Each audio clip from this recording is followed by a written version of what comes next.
ಇವರು ವೃತ್ತಿಯಲ್ಲಿ ವಕೀಲಿ ವೃತ್ತಿ, ವಕೀಲಿ ಅಂತ ಹೆಸರು, ಆದರೆ ಇವರು ಕೀಲಿ ಇರೋದು ಮ್ಯೂಸಿಕಲ್ಲಿ.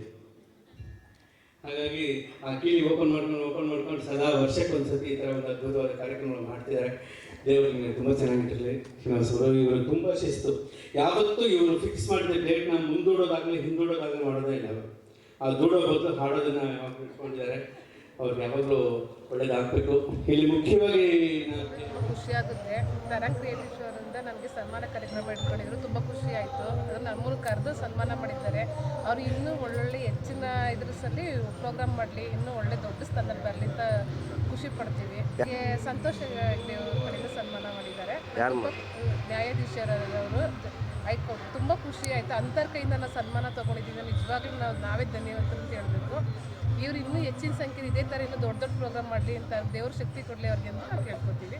ಶ್ರೀನಿವಾಸ್ ಅವರು. Thank you. ನಿಮ್ಮ ಪರಿಚಯ ಮಾಡಿಬಿಡಿ. ನಮ್ಮ ಹೆಸರು ಭವ್ಯ ಮನ್ನೇಗೌಡ ಅಂತ ಅಂದ್ಬಿಟ್ಟು ಬಸವನಗುಡಿಯಿಂದ ಬಂದಿರೋದು.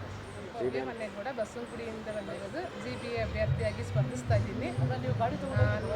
JDS ಪಕ್ಷದಿಂದ ನಿಂತ್ಕೋಬೇಕು ಅಂತ ನಿರ್ಧಾರ ಮಾಡಿದ್ದೀವಿ. ಎಲ್ಲರೂ ನನಗೆ ಸಪೋರ್ಟ್ ಮಾಡ್ತಾ ಇದ್ದಾರೆ. ಬಟ್ ಏನಪ್ಪ ಅಂತ ಅಂದರೆ ಟಿಕೆಟ್ ಕೊಡ್ತಾರೆ ಅಂತ ಅಂದ್ಕೊಂಡಿದ್ದೀನಿ. ಕೊಟ್ಟರು ಸಂತೋಷ, ಕೊಡಲಿಲ್ಲ ಅಂತಾನು ಇಂಡಿಪೆಂಡೆಂಟ್ ಆಗೋದು ಖಂಡಿತ ನಿಂತ್ಕೊತೀವಿ. ಇದ್ರ ಬಗ್ಗೆ ಎರಡೇ ಮಾತಿಲ್ಲ. ನಮ್ಮ ಪಕ್ಷದಿಂದ ಕೊಟ್ಟರೆ ಇನ್ನೂ ಖುಷಿನೇ ಆಗುತ್ತೆ ನಮಗೆ. Okay, thank you.